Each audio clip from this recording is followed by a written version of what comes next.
Good afternoon friends, myself Jansari Kishore. Today I will teach in standard 8 the main book main book Honeydew, chapter number 5. The name of the chapter, The Summit Within. In last lecture I have completed page number 76 and in page number 77 only last paragraph is left. So today I will start from the last paragraph in page number 77. So let's start.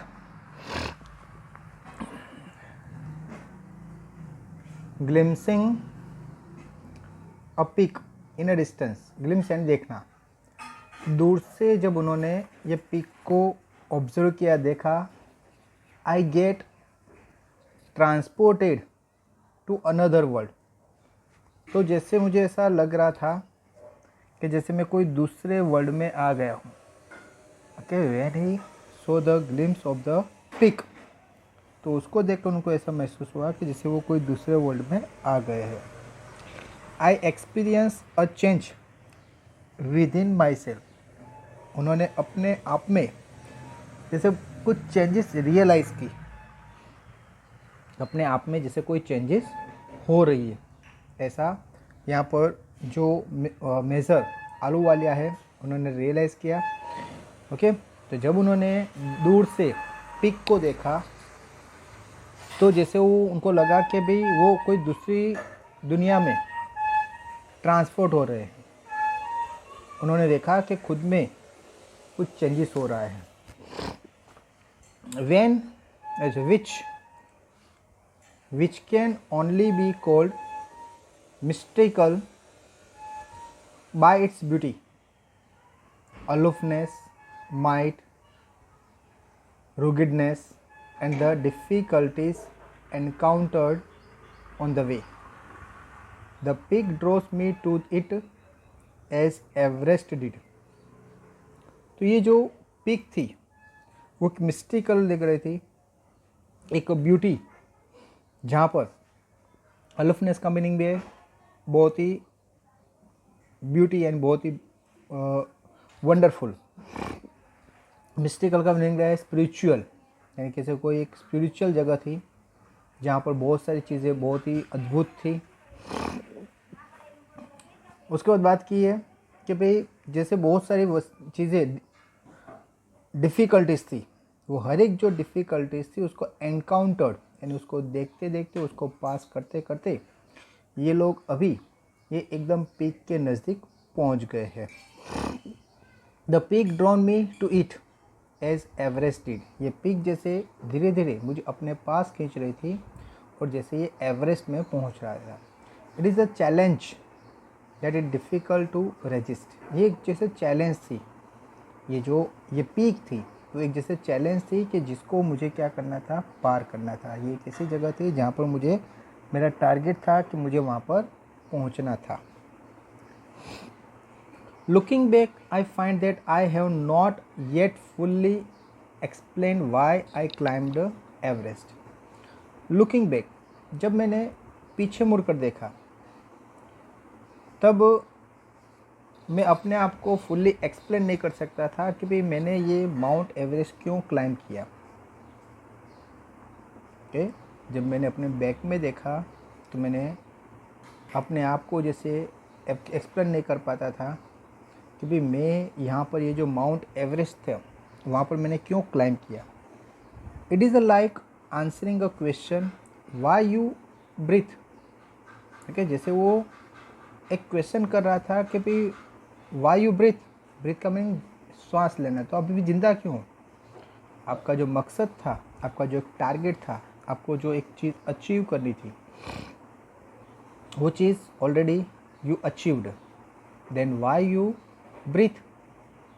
तो आप breathing क्यों ले रहे हो? Why do you help your neighbours. आप अपने neighbour को help क्यों कर रहे हो? Why do you want to do good act. तो आप अच्छे काम क्यों करते हो? There is no final answer possible. तो ये जो सब क्वेश्चन है उसका जो आंसर है तो हमें फाइनल आंसर हमें मिलता नहीं है। And then there is a fact that Everest is not just a physical climb. और उसके बाद जैसे ये एक फैक्ट हुई कि भाई ये जो एवरेस्ट है that is not only a physical climb, कि जैसे मैंने आपको बताया था आगे ही कि ये जो क्लाइंबिंग है तो उसमें इंसान को एक फिज़िकली और mentally in both the way he और she should be ready for that. क्योंकि only physically if you are fit but mentally if you are not fit तो आप क्लाइंब कर सकते नहीं हैं। तो ये जो एवरेस्ट पर क्लाइंब करना है तो उसमें आपको दोनों फिज़िकली और मेंटली दोनों में फिट रहना पड़ेगा। आपको एकदम अपने आप को प्रिपेयर करना पड़ेगा कि you must be physically also fit and you must have to physically and mentally in both the way you must have to fit. तो यह बोला है कि भाई ये जो एवरेस्ट क्लाइंब करना वो ओनली फिज़िकली क्लाइंबिंग नहीं है। The man who has been to the mountain top becomes conscious in a special manner of the on smallest in the largest university। तो जो इंसान ये एवरेस्ट पे एक बार क्लाइंब कर देता है वो इंसान ऑटोमेटिकली एक टॉप पर पहुंच जाता है कि ये जो यूनिवर्स है पूरा समझो पूरा वर्ल्ड है उसमें कुछ लोग ऐसे हैं कि जो वहाँ तक पहुँचे हैं। पीपल बहुत है पूरी यूनिवर्स में, there are lots of people, लेकिन कुछ लोग हैं कि जो क्लाइंब किया है यानी उनमें उनकी काउंटिंग होना स्टार्ट हो जाएगा। तो ही और सी बिकम अ स्पेशल। जो मैन या फीमेल जो भी है वो एकदम स्पेशल बन जाएगी यूनिवर्सल में। क्यों? क्योंकि आज वो जो काम करके आए, वो जो माउंट एवरेस्ट क्लाइंब करके आए, इसे पूरे यूनिवर्सल में बहुत ही कम लोग हैं कि वहाँ पर वो पहुँच कर आए हैं। The physical conquest of mountain is only one part of the achievement. Physical conquest के तो यानी फिज़िकली हमें जीतना, माउंटेन पर हमें क्लाइंब करना है तो हम physically we must have to be ready, physically we must have to be fit. लेकिन वो एक क्या है, physically if you are ready तो आपने ओनली एक अचीवमेंट हासिल किया है। There is more to it than that, ये उससे भी ज़्यादा, there is more to it than that. आप ये जो क्लाइंब करना है वो ओनली फिज़िकली नहीं लेकिन उसमें और भी ज़्यादा, यानी in short you need the mental capacity also. It is followed by a sense of fulfilment. Okay, so it is followed by a sense of fulfillment. There is the satisfaction of a deep urge to rise above one's surrounding. There is the satisfaction of a deep urge. तो ये एक satisfaction है कि आप वहाँ पर पहुँचे तो आप जो अराउंड में जो सराउंडिंग देखोगे तो आप देखोगे कि I am standing in the highest peak in the world. तो आपको एक सेटिस्फेक्शन होगा, आपको अपनी इच्छा जो फुलफ़िल हुई उसका बारे में आपको एक एहसास होगा, एक्सपीरियंस होगा, खुशी होगी। It is the eternal love for adventure in man. तो ये जो चीज़ है वो एक एटर्नल लव है। हर एक इंसान के अंदर ये एडवेंचर नहीं होता कि वो माउंट एवरेस्ट को क्लाइंब कर सके। चाहते बहुत है लेकिन वो वहाँ पर पहुँच सकते नहीं हैं। The experience is not merely physical, it is emotional, it is a spiritual. तो ये जो माउंट एवरेस्ट पर क्लाइंब करना वो ओनली फिजिकली नहीं है लेकिन इमोशनल भी है और साथ साथ में स्पिरिचुअल भी है। कि इमोशनली यानी you have to be ready with your mind. आप अपने मेंटली भी आपको परफेक्ट होना पड़ेगा स्पिरिचुअल यानी धार्मिक, ओके, जो इंसान गॉड पे बिलीव करता है, ठीक है, तो इस तरह से उसको स्पिरिचुअल भी कैसे रहना पड़ेगा, फिट रहना पड़ेगा।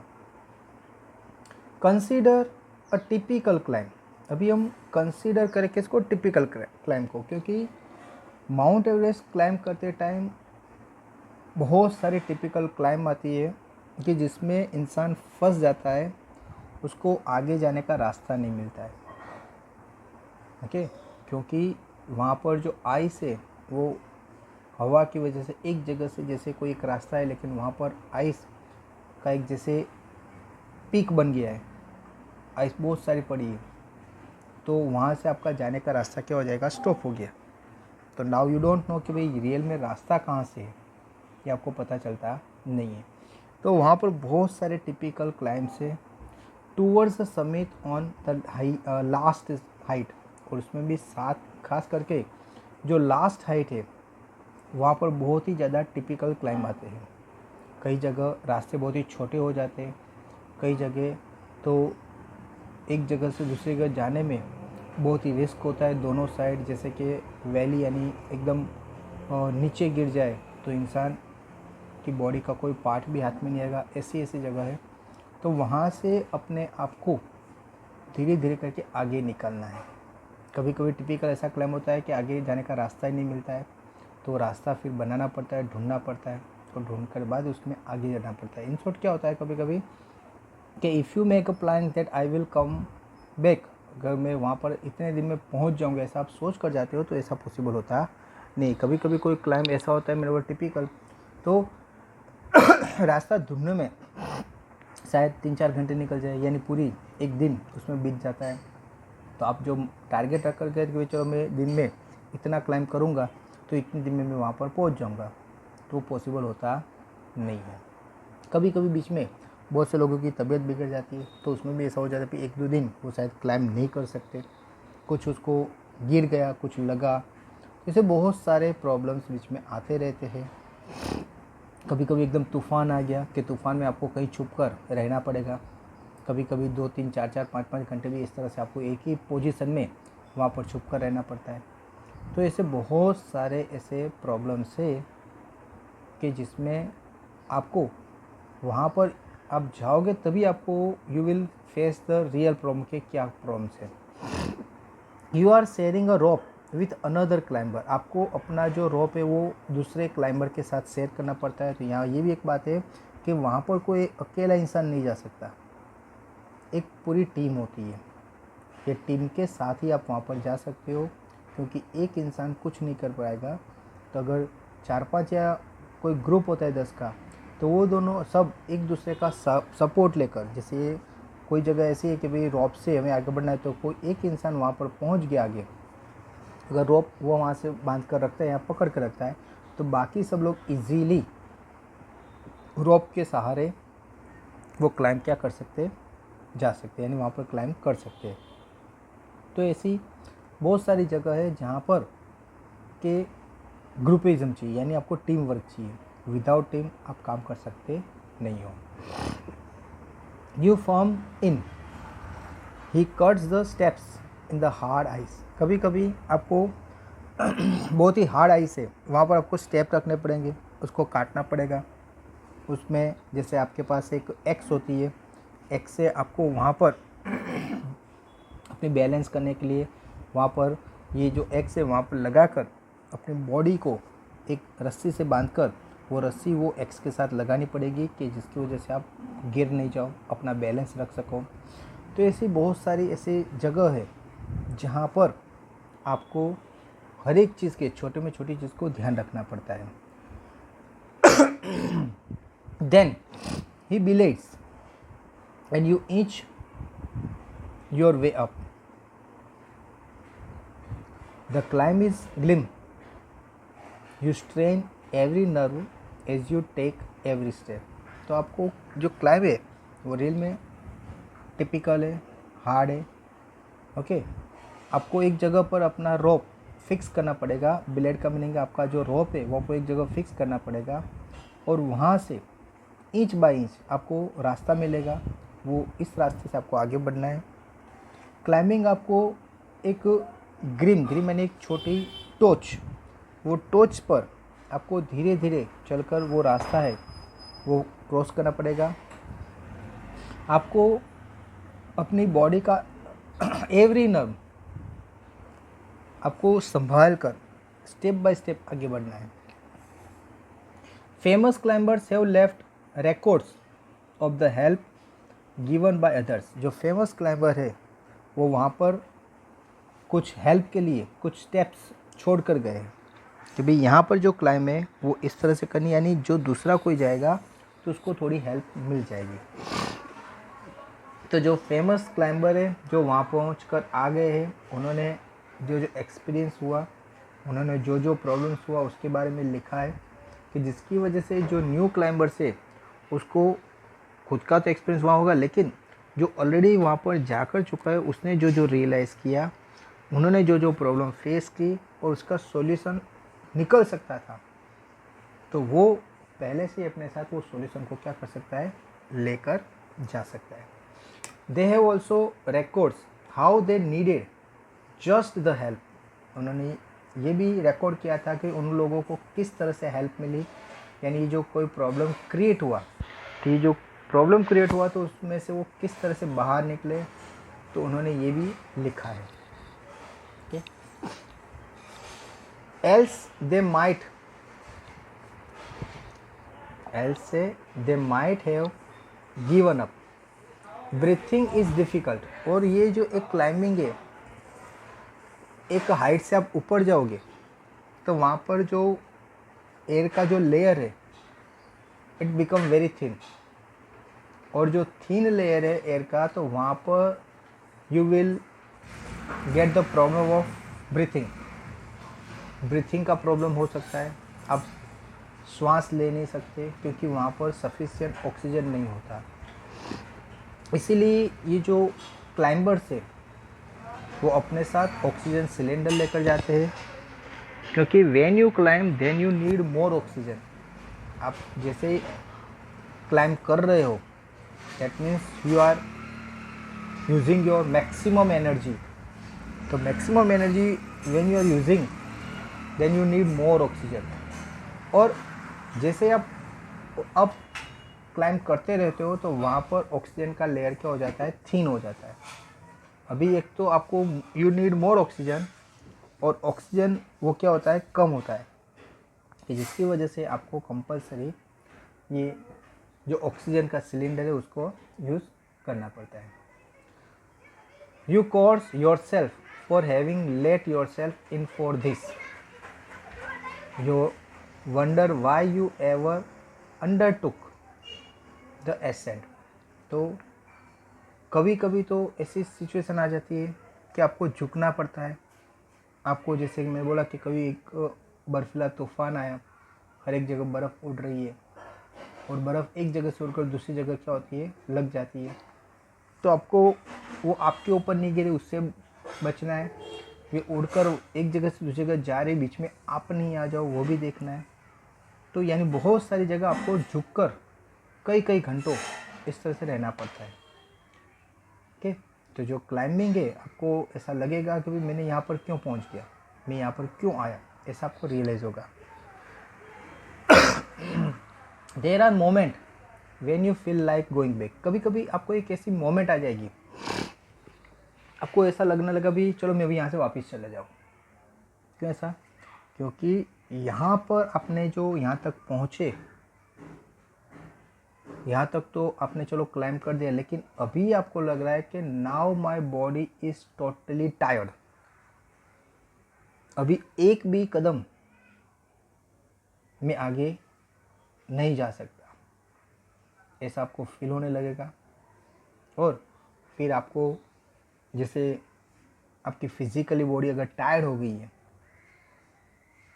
तो आपका जो माइंड है वो आपको जैसे ऑर्डर करेगा कि चलो भाई इससे अभी आगे हम हार्ड वर्क नहीं कर सकते, चलो वापस चलते हैं। ओके, तो उस टाइम पर अगर आप अपनी बॉडी को सपोर्ट किया तो आप क्या करोगे, वापस चले जाओगे। It would be sheer relief to go down. आपको ऐसा लगने लगा कि भाई अभी मैं आगे जाऊँ और भी ज़्यादा प्रॉब्लम्स लूँ और वहाँ पर भी मैं टॉप तक तो पहुँच ही नहीं पाऊँगा।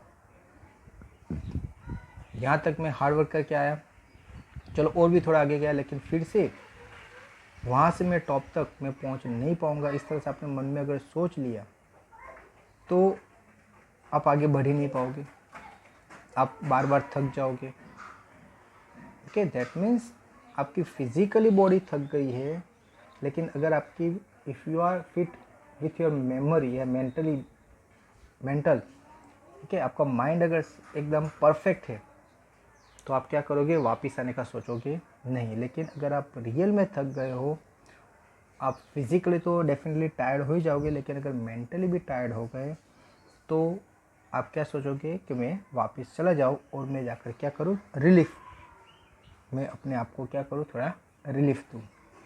इंस्टेड ऑफ अप सोचोगे भी चलो वापस चला जाओ, अब जाने से बेटर मैं क्या करूँ, वापस जाऊँ। आप ऐसा क्या करोगे, सोचोगे।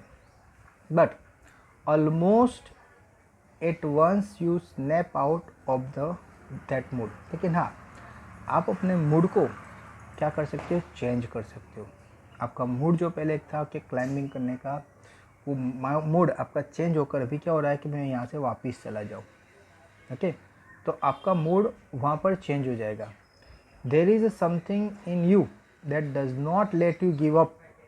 तो आप में कभी कभी अगर आपने मूड वहाँ पर चेंज कर दिया कि नहीं, मैं यहाँ तक हार्ड वर्क करके आप पहुँच गया हूँ, तो और भी आगे मैं क्या करूँगा, जाऊँगा। अगर आप ऐसा सोच लेते हो और आपके अंदर जैसे कोई एक स्ट्रगल चल रही है, आपका माइंड कुछ और बोल रहा है, आपकी जो बॉडी है वो कुछ और बोल रही है, ठीक है, आपकी बॉडी तो रियली इट्स वेरी टायर्ड, वो इतनी थक गई है कि वो भी आगे एक भी कदम जाने के लिए रेडी नहीं है। लेकिन आपका जो माइंड है वो अभी भी स्ट्रॉन्ग है, उसकी इच्छा अभी भी है कि नहीं, मैं यहाँ तक पहुँचा हूँ, इतना मैंने सहन किया और मैं थोड़ा सहन करूँ और मैं डेफिनेटली अपनी मंजिल पर पहुँच जाऊँगा। तो इस तरह से आपका माइंड और आपकी बॉडी जो स्ट्रगल कर रही है, ओके, उसमें अगर आपका माइंड जीत जाए, ओके, तो आप क्या कर सकते हो, आगे बढ़ सकते हो and you go on. Okay, अगर आपका माइंड जीत गया तो आप आगे बढ़ोगे। Your companion keeps up with you, आपके जो कंपेनियन है वो भी आपके साथ रहेंगे। जस्ट अनदर 50 फीट और 100, maybe you ask yourself it is there no end. Okay, तो यहाँ पर वो अपने कंपेनियन के साथ आगे बढ़ते जाता है। उसने आगे देखा तो अभी आगे जैसे 50 फीट और 100, ओके, 50 फीट्स और 100, शायद उसने देखा कि भाई वहाँ पर देयर इज़ नो एंड, वहाँ पर कोई एंड नहीं है। You look at your companion and he looks at you. Okay, आपने अपने कंपेनियन को देखा और आपके कंपेनियन ने आपको देखा। क्यों देखा, क्योंकि आपने क्या सोचा, भाई वहाँ पर एंड हो गया, हमारी मंजिल वो है। व्हेन यू रीच देयर, वहाँ से भाई अभी तो यहाँ एंड नहीं है, अभी भी आगे रास्ता निकल रहा है। तो आपने जो टारगेट लगाया कि भाई यहाँ पर बस इतना चलना है, वहाँ मैं पहुँच गया, उसके बाद मेरी मंजिल आ गई। लेकिन आपको अगर 50 या 100 कदम आगे हो, वहाँ से आपने देखा कि भाई वहाँ पर एंड नहीं है, लेकिन वहाँ से भी एक रास्ता और आगे बढ़ रहा है। तो दैट मीन्स ऑलरेडी आप टायर्ड हो, आपकी बॉडी ऑलरेडी जवाब दे चुकी है, लेकिन आप अपनी बॉडी को एक कंसोल करो कि बस अभी थोड़ा ही है, बस अभी थोड़ा। इस तरह से आप धीरे धीरे अपनी बॉडी को आगे क्या कर रहे हो, बढ़ा रहे हो। Okay, you draw inspiration from each other. अगर आप ग्रुप में होगे तो एक दूसरे को आप क्या मिलेगा, इंस्पिरेशन। ओके, इतने लोग हैं, उसमें से एक को लगे भाई सभी ज़्यादा नहीं है, और थोड़ा आगे, बस और थोड़ा। इस तरह से क्या, धीरे धीरे कोई एक इंसान बस अभी थोड़ा ही है, अभी थोड़ा, इस तरह से धीरे धीरे आगे बढ़ते जाओगे तो आप मंजिल तक पहुंच जाओगे। लेकिन आप अकेले हो तो आप अपने आप को अकेले अकेले कंसोल नहीं कर सकते, और इसीलिए यहाँ बोला है कि ये जो क्लाइंबिंग है वो एक टीम स्पिरिट है। उसमें अकेला कोई क्लाइंब नहीं करता, पूरी टीम होती है। और वो टीम जहाँ पर डिफ़िकल्टी आती है, जहाँ पर प्रॉब्लम आता है, तो वहाँ पर ये जो टीम है वो एक दूसरे को इंस्पिरेशन देते हैं, एक दूसरे को समझाते हैं, एक दूसरे को क्या करते हैं, कंसोल करते हैं। और इस तरह से वो क्या करते हैं, आगे बढ़ते रहते हैं।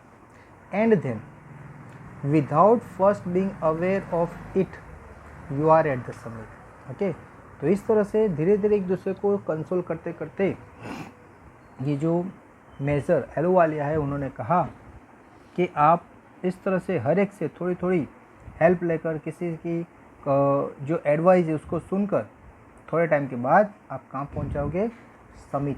समिट यानी टॉप। ओके, तो highest peak of the earth की सबसे हाईएस्ट पीक है माउंट एवरेस्ट। तो वहाँ पर आप क्या करोगे, पहुँच जाओगे। Looking around from the summit you tell yourself that it was a worthwhile. अगर आप एक बार समिट पर पहुँच गए, फिर आप अपने आप को पूछना कि क्या ये वर्थ वाइल है, जहाँ मैं, ये जो जगह है जहाँ मैं पहुँचा हूँ, ये जगह पहुँचने के लिए मैंने जो ये हार्डवर्क किया, मैंने ये जो मेहनत की, इतनी बॉडी को मैंने कष्ट दिया, तो क्या ये वर्थ वाइल है, क्या इसकी वैल्यू है कि मैंने इतना हार्डवर्क इसके लिए किया। Other silvery peak appear through the clouds. आपको दूसरी सिल्वरी पिक्स कहाँ दिखेगी, क्लाउड्स में, यानी वहाँ से क्लाउड एकदम आपको नज़दीक दिखाई देगा। जैसे कि कई बार ऐसा है कि क्लाउड्स कभी कभी इतने नज़दीक होते हैं कि आप उसमें जैसे हाथ से टच कर सकते हो। तो ये जो क्लाउड्स है वो भी आपको कैसा लगेगा, सिल्वरी लगेगा। तो आप जो एवरेस्ट की टॉच पर खड़े हो, वहाँ से ये जो क्लाउड्स है वो आपको एक सिल्वरी, जो क्लाउड्स एकदम नज़दीक आपको दिखाई देगा। If you are lucky the sun may be on them. अगर आप लकी हो तो शायद सन भी होगा। The surrounding peaks look like a jewel necklace around the neck of your summit. ये जो सराउंडिंग पीक से आसपास में दूसरी जो पिक्स है वो जैसे एक ज्वेलरी की तरह काम कर रहे हैं। जैसे ये जो माउंट एवरेस्ट है तो उसकी वो ज्वेलरी है, जिससे उसने नेकलेस पहना है। ओके, जैसे इंसान को ये लेडी उसके अपने गले में जैसे नेकलेस पहनती है तो उसका गला जैसे चमकता है, तो इसी तरह से ये जो माउंट एवरेस्ट के आसपास दूसरी जो छोटी मोटी पीक्स है उसकी वजह से ये जो माउंट एवरेस्ट जो टॉप है, उसकी जो समिट है, वो एक नेक की तरह है, और बाकी ये सब छोटी मोटी पीक है वो एक ज्वेलरी की तरह क्या होती है, चमकती रहती है। Below you see vast valley. आप नीचे देखोगे तो वास्ट वैली है, स्लोपिंग इनटू द डिस्टेंस, दूसरे दूर दूर तक स्लोप है। It is an ennobling enriching experience to just look down from the summit of a mountain. वहाँ से आप नीचे देखोगे तो नीचे देखना रियल में आपको एक अनरीचिंग एक्सपीरियंस मिलेगा कि जैसा आपने आज तक कभी ऑब्जर्व किया नहीं होगा। यू बो down and make your obeisance to whichever god you worship। आप वहाँ पर बो करोगे, नीचे झुकोगे, और वहाँ से आप जो भी आपके गॉड है, ओके, तो जैसे आप उनको याद करोगे, उनकी वहाँ वर्शिप, उनकी पूजा करोगे। ओके, तो आप अपना जो हार्डवर्क है उनको दिखाओगे कि आई रिच हियर, और वहाँ पहुँचकर आप उसको रिमाइंड करोगे, याद करोगे। जो भी गॉड में बिलीव करते हो, ऐसा नहीं पर्टिकुलर कोई एक गॉड, लेकिन आप जो भी गॉड में बिलीव करते हो वहाँ पर आप उनकी पूजा करना, उनको रिमाइंड करना, उनको याद करना कि भी ये गॉड ग्रेस की वजह से ही आप यहाँ तक पहुँच पाए हो। बिकॉज मैनी पीपल ट्राइड, लेकिन सब लोग, मैंने बोला, वहाँ पहुँचते नहीं है। कुछ लोग ही होते हैं कि जो वहाँ पर पहुँच सकते हैं। ओके फ्रेंड्स, तो यहाँ पर ये जो पेज नंबर 79 है उसमें मैंने गॉड यू वर्शिप तक, ओके, तो एक्सप्लेन कर दिया है। आई होप कि यहाँ तक मैंने आपको जो एक्सप्लेन किया है, यहाँ तक आपको अच्छी तरह से पता चल गया है। अभी एक और लेक्चर इसमें चाहिए कि ये लेसन कंप्लीट हो जाएगा, उसके क्वेश्चन आंसर भी थोड़े हो जाएंगे। ये वीडियो के बाद आपको एक PDF फाइल दी जाएगी। ये जो PDF फाइल है उसमें आपका होमवर्क रहेगा, वो आपको कंपलसरी करना है। Okay friends, so thank you very much to listen me carefully.